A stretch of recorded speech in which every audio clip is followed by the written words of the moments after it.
Assalamu alaikum, bizning Sergek Jasha YouTube kanalını ko'rishlar. Bugun biz Töölös qo'mining ulog'ina keldik. Uşul yerni aqsaqali, uşul yerda uyushtirib, ko'p uloqlarda ko'rib juramiz. Iman aka, assalomu alaykum. Alaykum assalom. Uloqqa keldingizmi?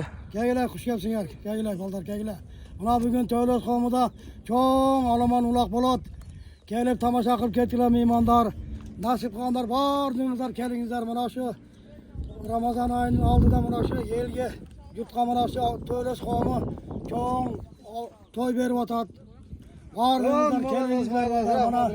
Mana oldi baldar bordi, kelib o'tadi. Bugun kelib yaxshi yes olib, dem olib chiqarib ketingizlar baldar. Bordingizlarga mana shu omad bersin bugun. Sizni na uloqlarda ko'rib o'tamda, yoshlardan qolishmay chavatasiz. Yoshingiz qanchaga chiqib qoldi? Men 77 ga kelib o'taman. 77 yoshingizda uloq chavatasiz. Hozir 77 yoshingizda hozir aqsaqaldan torpoqni yengilib olam deb harakat qilib 77 yoshda bo'lsangiz, anda bu yerdan Salyodan chiqqan barcha uloqchilarni bilet ekansizlar. Bardimi taniyman. O'tgan otim Mati polvonlar bor, bizda Salom polvonlar degan o'tgan Qulon polvonlar bor.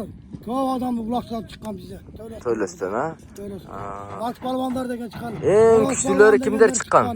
O'ros polvonlar degan. O'ros polvonlar.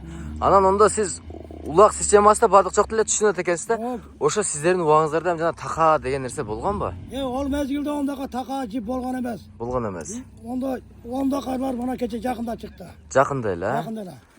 Voy ilgari toza halal mana shu otalarimiz mana shu yerdan yengilib halal chapgan.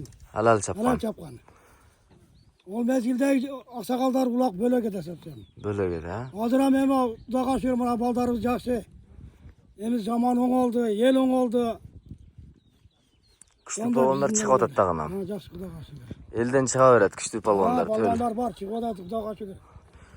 Bu Töölös qo'mi qaysi yildan beri uyushtirilib keladi? Bu yil 2 yil bo'ldi. 3 yilga ketadi. Bu yil 3-yil. Mana shu oilamizning oqsoqollari mana shu uyushtirib Töölös qo'mini tuzab, uymoy qidirishib, buna shu bizning o Rossiyadan beri baldarimiz bor, Salim qo'shgan. O'shalardagi shu yerdan un qatib tentipirlarni sarishi bechoralar hozir o'shalardagi videoda ko'rib o'tirishadi. Bizning duomizni kutib o'tirishadi. Shu eldan duolayın deb, mekanim shu yelimdan shu duolayın deb baldarimiz bor mana, yaxshi xudoga shukr. O'sha baldarimiz bilan siymiqtaramiz. Mana oqsoqollarimiz bor va Töölös bo'yicha. Oldi 85 ta oqsoqollarimiz bor. Bugun kelib borni ko'rasizlar. Chot, ha? Iman aka yigiliganda, har doim otning ustida juravering. Rahmat, rahmat. Xudoga shukr. Rahmat.